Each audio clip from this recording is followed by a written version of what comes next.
Assalamualaikum warahmatullahi wabarakatuh.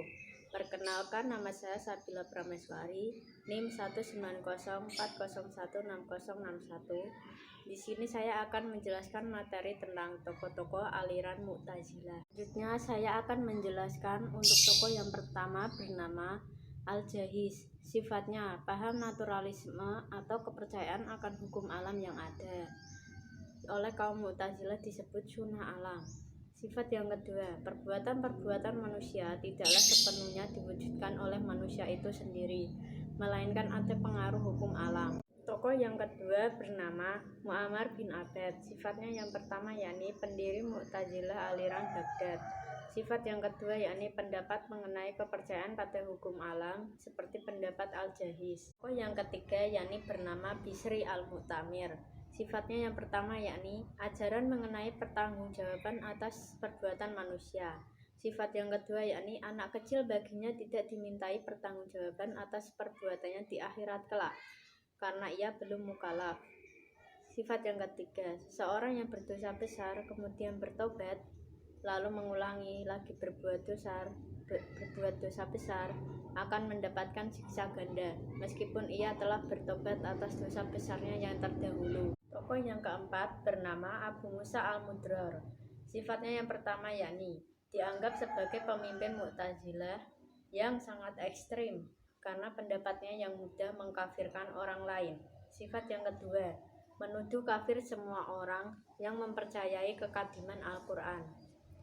Yang ketiga, menolak pendapat bahwa di akhirat Allah Subhanahu wa Ta'ala dapat dilihat dengan mata kepala.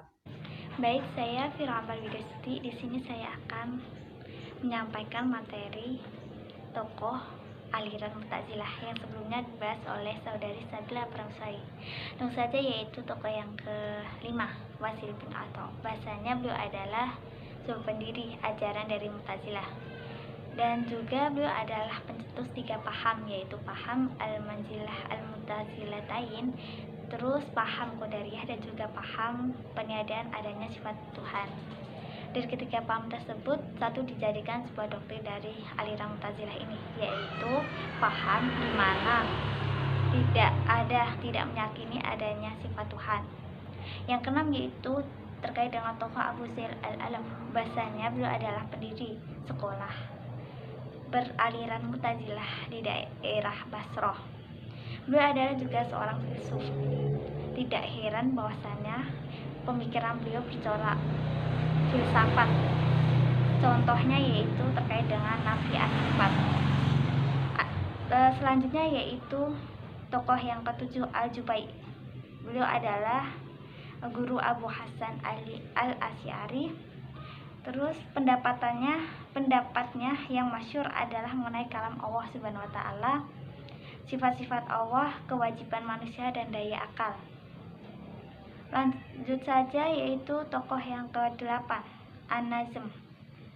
Beliau berpendapat bahasanya tentang keadilan Tuhan, bahwa Tuhan tidak memiliki sifat dolim sedikit pun, sebab sifat tersebut hanya dilakukan oleh orang-orang bodoh. Selain keadilan Tuhan, beliau juga memberikan terkait dengan mukjizat Al-Quran, bahwasanya mukjizat Al-Quran terletak pada kandungannya, bukan pada uslub atau gaya bahasa dan juga balaghah retorika Tuhan. Langsung saja yang terakhir yaitu terkait dengan tokoh Hisam bin Amr al-Fuwati, tokoh yang ke-9. Beliau memikirkan bahasanya surga dan neraka hanyalah ilusi.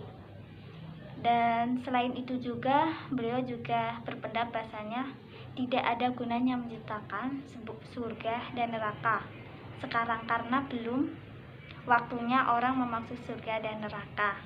Sekian presentasi dari kelompok kami. Semoga apa yang pemateri paparkan dapat bermanfaat bagi kita semua. Mohon maaf apabila ada kata-kata yang kurang berkenan di hati teman-teman. Cukup sekian dan terima kasih. Wassalamualaikum warahmatullahi wabarakatuh.